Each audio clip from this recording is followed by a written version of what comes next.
오늘은 우리 인생 가운데 가장 중요한 말씀을 좀 드려보려고 그래요. 여러분에게 가장 중요한 것은 이 세상 살아가면서 무엇일까요? 예수님께서 다시 오실 그날 우리는 예수님 앞에, 하나님 앞에 서게 될 것입니다. 하나님이 이 땅 가운데 임하시면, 아니면 우리가 하나님 품으로 안길 때 우리는 분명하게 하나님 앞에 서게 됩니다. 그날은 언제가 될지 몰라요. 그렇죠? 끊임없이 이번 한 달, 거의 50일 동안 이 말씀을 끊임없이 드리고 있어요. 언제 오실지 모른다는 겁니다. 그런데도 여러분은 늘 너그럽습니다. 나중에 오실 것 같아요. 언제 오실지 모른다는 겁니다. 그래서 예수님은 뭐라 그래요? 우리에게 준비하고 있으라고 말씀하고 있는 거예요. 계속 준비하라고. 왜 준비해요? 언제 오실지 모르기 때문에. 그래서 우리는 지금 이 순간을 내가 어떻게 살아가고 있느냐는 매우 중요해요. 여러분이 세상의 삶을 살고 있으면 주님이 오시고 나면 이제 그때 어떻게 할까요? 막 잠깐만 기다리세요 막 이래요? 안 되죠? 그래서 그래요. 그래서 지금의 삶이 매우 중요합니다. 왜요? 언제든지 준비된 마음으로 살아가고 있어야 돼요. 여러분 100m 달리기 선수가 어떻게 하고 있는 줄 알아요? 준비하고 있어요. 언제 이 벨이 울릴지 몰라요. 총성이 언제 울릴지 모르니까 준비하고 있어요. 그래서 총성이 울리자마자 다른 사람보다 먼저 출발하는 사람이, 물론 실력이 있으면 그만큼 되죠. 그러나 출발을 누가 먼저 했느냐에 따라서 승패가 좌우됩니다. 100m 달리기 선수는요 1초가 안 걸립니다. 1등과 꼴등 사이가 1초가 채 안 돼요. 그래서 스타트, 준비를 누가 철저하게 하고 있었느냐가 판가름을 납니다. 그래서 우리는 어떻게 해야 돼요? 매일 준비하고 있어야 돼요. 그런데 우리의 삶은 어때요? 나중에 올 것처럼, 난 아직도 더 많은 날을 살 수 있을 것처럼, 예수님은 금방 오지 않을 것처럼 한참 있다가, 왜요? 끊임없이 지금 그렇게 살아왔거든요. 그래서 끊임없이 미룹니다. 내일 준비하지 뭐. 오늘까지만 이거 하고, 특히 다이어트 할 때 그러죠? 오늘만 먹고, 오늘만 먹고, 그렇답니다. 오늘만 먹고, 내일부터 다이어트. 거짓 그래요. 우리의 삶이 이래요. 미룹니다. 계속 미루는 삶에 익숙해져 있어요. 그래서 어떻게 해요? 나중에 더 좋은 기회가 올 수 있을 거야 라는 기대감까지 가지고 있죠. 그런데 이런 잣대는 어디에서 온 거예요? 세상적인 잣대에서 온 거예요. 하나님은 이렇지 않아요. 더 좋은 기회가 올 수가 없어요. 더 좋은 기회는 내가 지금 철저하게 준비했느냐 안 했느냐 여기에 달려있는 거예요. 그래서 성경은 끊임없이 이야기하죠. 생각하지 않을 때에 인자가 오리라, 이렇게 분명히 말하고 있어요. 우리가 생각하지 못할 때 온다는 거예요. 갑자기 병으로 쓰러져서 누워있는 사람 보면 그러죠. 내가 이렇게 될 줄 몰랐어. 그렇게 얘기합니다. 저도 우리나라가 망해도 나는 망하지 않을 거라고 생각했어요. 저는 그만큼 탄탄했습니다. 그랬는데 어느 순간에 하나도 남지 않아요. 여러분 이렇습니다. 그래서 우리는 어떻게 해야 돼요? 준비해야 돼요. 왜요? 생각하지 않을 때 오기 때문에 그렇습니다. 오늘 본문 한번 심각하게 생각하면서 읽어볼까요? 다시 시작. 이러므로 너희도 준비하고 있으라. 생각하지 않은 때에 인자가 오리라. 이렇기 때문에 우리 준비해야 된다는 거예요. 그렇죠? 생각하지 않을 때 와요. 괜찮다고 생각하고 있을 때 옵니다. 여러분, 컴퓨터도 그렇고 어떤 것도 어느 한순간에 날아가 버리는 수가 있죠? 안 부서질 줄 알았지. 내 휴대폰은 뭐 괜찮을 줄 알았지. 근데 어느 순간에 꽝 나버리는 거예요. 여러분 아마 컴퓨터, 휴대폰 이렇게 돼서 좀 곤란한 경우가 있었을 겁니다. 그런데 우리는 준비하고 있지 않다는 거예요. 그래서 준비하지 않은 사람들 후회가 매우 많습니다. 여러분 진짜 심각하게 느껴야 될 것은요. 제가 막내 동생이 하나 있었어요. 지금은 하나님 품에 안겨 있지만 이 막내 동생이 너무나 이렇게 세상적으로 나가서 막 올바르지 않게 살아서 제가 어떻게 교육을 좀 시켜줄까 그러다가 제가 이랬습니다. 하루는 불렀어요, 집으로. 그래서 새벽 2시쯤에 차를 타라. 그래가지고 차를 태우고 대학병원 응급실을 갔습니다. 그러니까 많은 사람들이 죽어가는 모습, 또 뭐 팔이 끊어져 있는 사람도 있고 뭐 별의별 사람이 다 있어요. 그래서 조용히 봐라. 그냥 그러고 한 바퀴를 돌았어요. 그러고 또 다른 대학병원을 갔습니다. 응급실을 갔죠. 또 거기에서도 교통사고로 들어온 사람, 술로 막 엉망진창이 된 사람, 싸워서 온 사람, 가지각색의 세상적으로 곧 숨이 넘어가는 사람들도 있었어요. 그래서 이렇게 된다. 그러고 또 차를 태우고 그 농수산시장 경매장이라고 있습니다.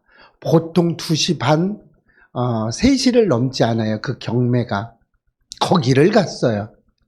그러고 경매하고 있는 수많은 사람들, 그 새벽인데 수많은 그 장사하시는 분들이 와서 그 경매에 참여해서 막 소리를 지르는 거를 막 봤어요. 이렇게 살아간단다, 많은 사람들이. 이렇게 하고 집으로 돌아왔어요. 그리고 좀 느꼈으면 좋겠다니가. 이렇게 해서 좀 마음을 잡았으면 좋겠다 해서 공교롭게 마음을 잡았어요. 너무나 감사하죠. 여러분, 마음이 안 잡히면 한번 가보세요. 요즘에는 뭐 대학병원 못 들어가게 하고 그래서 그렇긴 하지만 그래도 들어갈 방법은 여러 가지 있어요. 한번 들어가서 보세요. 새벽에 12시 넘어서 1시쯤에 한번 대학병원 응급실을 한번 다녀보세요. 내가 흥청망청 살아야 되는지, 어떻게 살아야 되는지. 그리고 농수산시장, 경매시장, 또 수산시장, 경매시장에 한번 가보세요. 얼마나 치열하게 살아가고 있는지 사람들이. 한 번쯤 내 마음이 좀 혼란스럽다면 한 번쯤 가보시기 바랍니다. 오늘 이 구원에 대해서 말씀드리고 있는데요. 굉장히 중요한 거예요. 이렇게 우리의 삶은 언제 어떻게 변할지 몰라요. 하나님께서 노아에게 방주를 지으라고 말했어요. 세상 사람들은 다 비웃었습니다. 말이나 되냐? 그것도 산 꼭대기에 지으라고 그랬어요. 말도 안 되죠. 노아가 아무리 얘기해도 사람들은 비웃기만 했습니다. 드디어 노아가 방주를 지을 때만 해도 사람들은 굉장히 어리석은 사람이라고 노아를 욕하기도 하고 쓸모없는 짓을 하고 있다. 이렇게 핀잔을 주기도 했습니다. 그러나 하늘의 궁창이 열리면서 갑작스럽게 온 지면에 비가 쏟아질 때 그들은 두려움에 사로잡히기 시작했어요. 그리고 방주 앞에서 아마도 끊임없이 문을 두드렸을 거예요. 그죠? 그러나 이미 방주의 문은 닫혔습니다.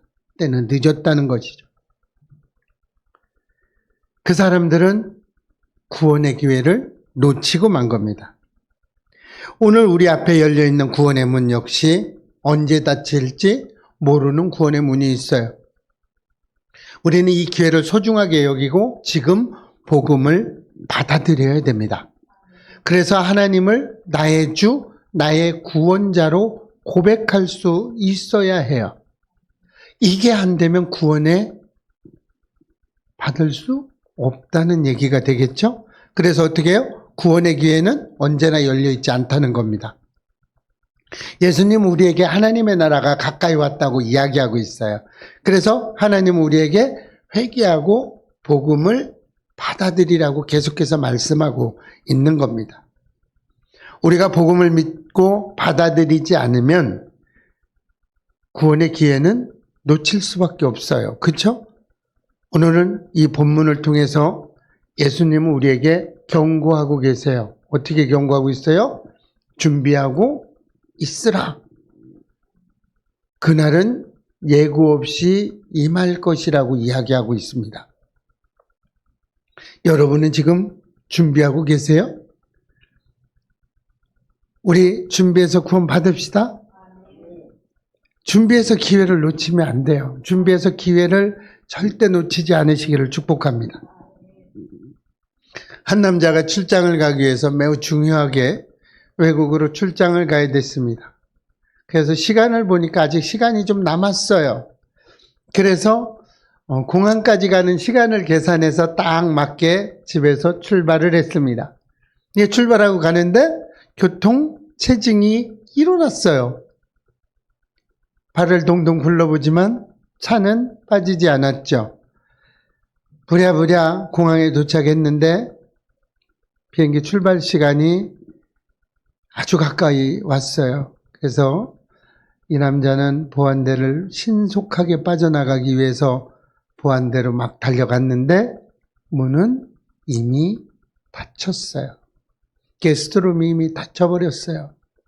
그래서 이 남자는 자기 눈앞에서 비행기가 뜨는 것을 봤어요. 이렇게 늑장 부리다가 놓친 분이 여기 있죠? 2번이나 놓쳤어요. 비행기를. 이런 거예요. 기회를 놓치면 여러 가지로 힘이 들어요. 여러분, 구원의 기회는 절대 놓치면 안 됩니다. 절대 구원의 문이 닫히기 전에 우리는 어떻게 돼요? 준비하셔야 됩니다. 하나님은 지금 우리에게 구원의 문을 열어두고 계세요. 그런데 한없이 열어두는 게 아니에요. 일정 기간이 되면 문은 닫히게 되어 있습니다.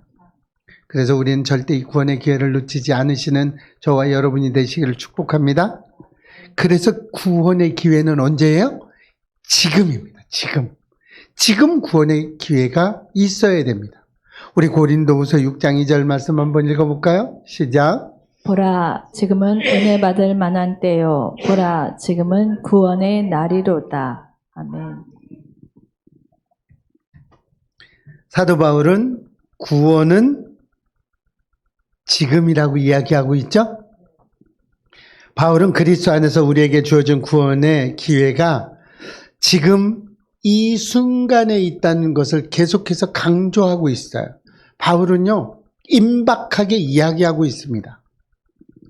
우리는 언제 구원의 날이 올지 알 수 없는 시대를 살아가고 있어요. 그렇기 때문에 지금 이 순간 우리는 예수님을 영접해야 돼요. 그리고 예수님의 은혜를, 구원을, 복음을 받아들여야 되는 겁니다. 여러분, 항상 구원은 받아들여야 돼요. 지금 받아들여야 돼요. 그래서 지금 이 순간 예수님이 오셔도 아멘 하실 수 있는 믿음이 있으셔야 된다는 겁니다.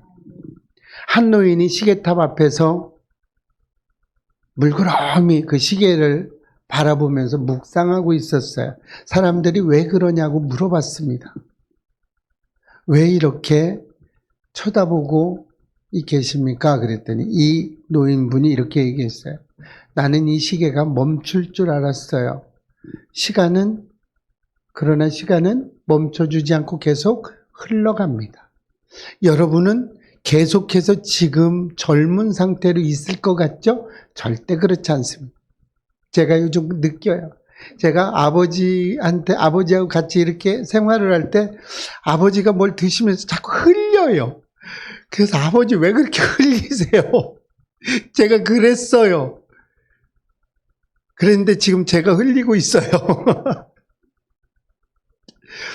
그렇게 돼요. 아버지가 천천히 걸어가셨어요. 계단 같은 게 있으면 천천히 가시더라고요. 그래서 아버지한테 아버지 좀 얼른 오세요. 왜 그러세요? 그랬는데 너도 나이 먹어봐라 이랬는데 제가 지금 천천히 걷고 있어요. 계단 내려가려면 좀 생각하고 내려가야 돼. 한 박자 쉬어야 돼. 퍽퍽 못 내려갑니다. 영원히 될 것 같지만 그렇지 않다는 겁니다. 우리 인생도 멈추지 않는다는 이야기 드린 겁니다. 우리는 아무리 뭐라 그래도 시간이 멈춰지지 않아요. 여러분의 이 아름다운 얼굴이 항상 있는 게 아니에요. 어느 순간인가는 다 똑같은 얼굴로 바뀝니다. 어떻게 해요? 70 넘으면 다 똑같다고 그러죠? 근데 우리 김영은 성도님 보니까 안 그래. 안 똑같아. 70 해도 아름다워. 한 80 돼야 될 것 같아요, 이제. 예. 80 되면 여러분 얼굴 다 똑같아요. 지금 뭐 조금 예쁜 얼굴이나 조금 미웠던 얼굴이나 오히려 미웠던 얼굴은 볼만해. 그때 가면 다 똑같아진답니다. 시간 멈출 수 없다는 거예요. 우리의 생명도 충분할 것 같다고 생각되시죠, 여러분? 그렇지 않다는 겁니다. 언제 어느 때 어떻게 갈지 모른다는 거예요. 언제 예수님 품에 안길지 모른다는 겁니다. 예수님이 언제 우리에게 올지 모른다는 거예요. 그래서 우리는 임박한 뭐를 가지고 있어야 돼요? 구원의 반열을 가지고 계셔야 돼요. 여러분, 항상 우리가 이렇게 좋은 게 아닙니다. 여러분, 아내를, 남편을 사랑할 수 있을 때 마음껏 사랑하세요. 마음껏 해주시고요. 충분히 해주세요. 괜히 아파서 들어놓아서 껄껄 하지 마시고 좀 잘해줄 걸. 아우, 그때 뭐 고기 사달라고 할 때 사줄 걸. 그러지 마시고 지금 사주세요. 네, 지금 많이 해주셔야 돼요. 충분히 해주세요. 후회 없을 만큼 많이 해주세요. 넘치게 해줘 보세요. 구원도 마찬가지입니다. 하나님을 믿는 믿음도요, 지금 충분히 하세요. 마음껏 하세요. 하나님 앞에 마음껏 쓰임도 받아보고요. 하나님 앞에 마음껏 봉사도 좀 한번 해보시고요. 그래서 우리 어떻게 해야 돼? 이렇게 가기 위해서 회개해야 되는 겁니다. 여러분, 회개는 하나님을 영접하는 문과 같아요. 키워드 같아요. 여러분, 인터넷에서 키워드가 없으면 못 찾아가는 거 알죠? 우리가 구원을 받기 위해서는 회개해야 돼. 이 회개는 우리가 구원받기 위한 키워드하고 똑같은 거예요. 그래서 주님을 영접하라고 복음은 말씀하고 있어요. 그런데 이 복음은 단순한 종교적 메시지가 아니에요. 주님을 영접하라는, 그것은요, 주님을 영접하라는 말은요, 우리의 삶을 변화시키는 하나님의 능력에 해당되는 거예요. 우리 고린도전서 1장 18절 말씀 한번 읽어볼까요? 시작. 십자가의 도가 멸망하는 자들에게는 미련한 것이요 구원을 받는 우리에게는 하나님의 능력이라. 십자가가 믿지 않는 사람한테는 너무나 미련한 거예요. 저는 이 말씀을 들었어요. 사람들에게 많이 들었어요. 너무나 미련하죠. 왜요? 주말에 세상에서 먹고 마시고 놀고 그렇게 즐거운데 교회 가서 뭐해? 예배드리면 미련하다.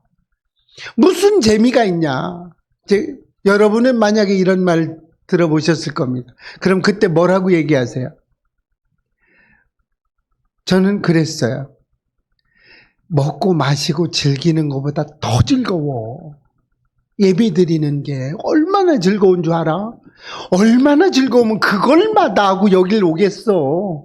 이렇게 얘기한 적이 있어요. 여러분의 믿음도 이랬으면 좋겠습니다. 그래요. 이렇게 세상 사람들이 볼 때는 세상적인 기준에 의해서 세상적인 즐거움으로 보니까 미련하게 볼 수밖에 없어요. 그렇죠? 미련하죠? 세상적인 가치관에서 너무나 미련한 거예요.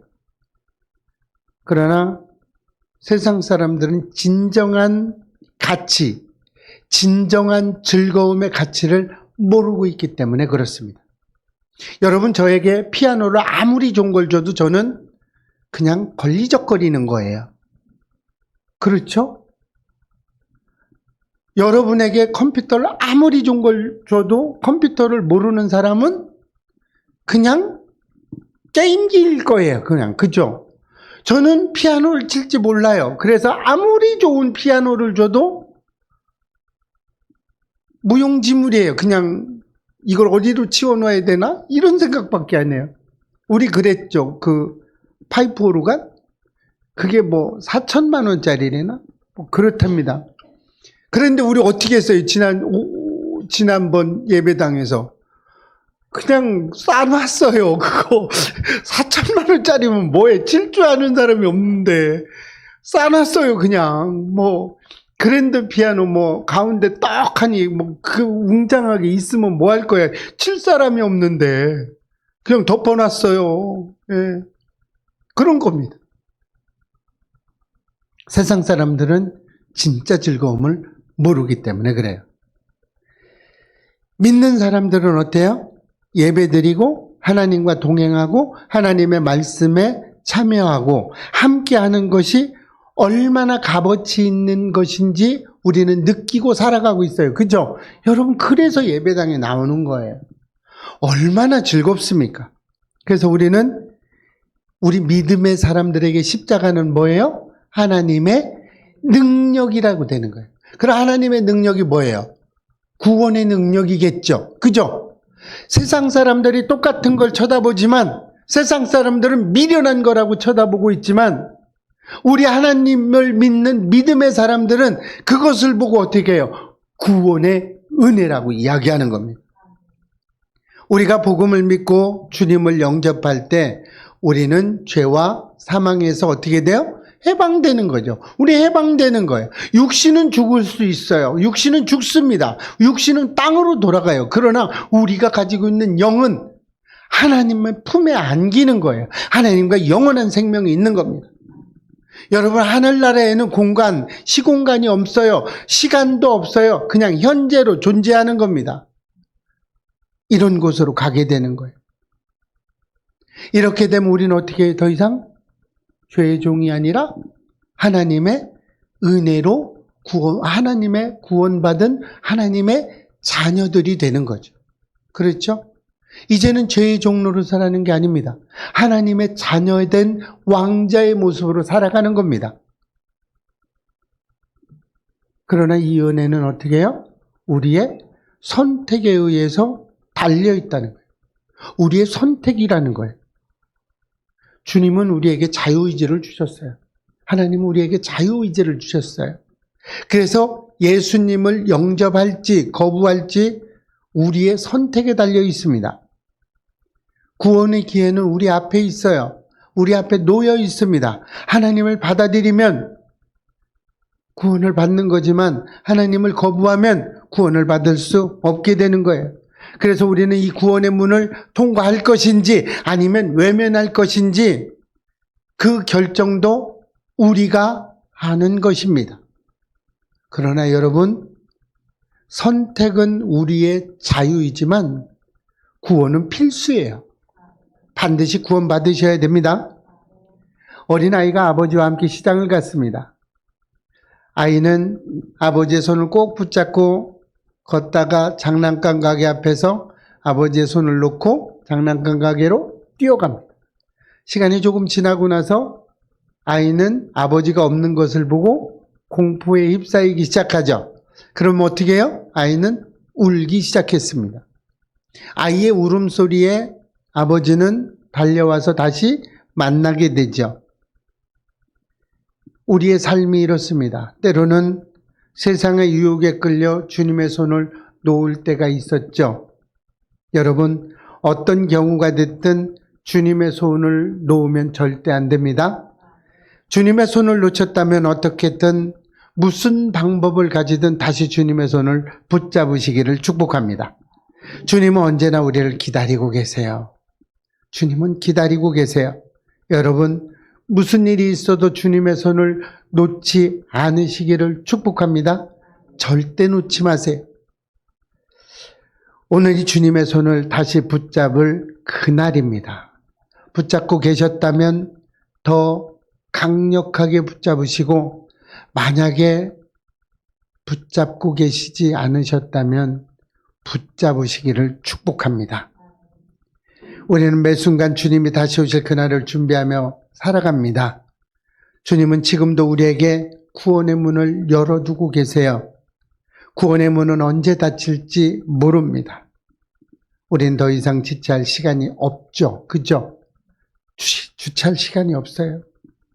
지체하면 안 돼요. 이제는 미뤄도 안 됩니다. 노아의 시대에 방주의 문이 닫힌 후 많은 사람들이 후회한 것처럼 우리도 그 문이 닫힌, 구원의 문이 닫힌 후에 후회하지 않으시기를 축복해요. 그래서 돌이켜야 됩니다. 오늘 주님의 초청을 받아들이시고 하나님의 은혜를 받아들이시기를 축복합니다. 오늘이 구원의 날입니다. 오늘 주님을 영접하고 새로운 생명으로 나가는 결단을 하는 시간이 됐으면 좋겠어요. 그래서 구원받아 다 천국 백성이 되시기를 주님의 이름으로 축원합니다.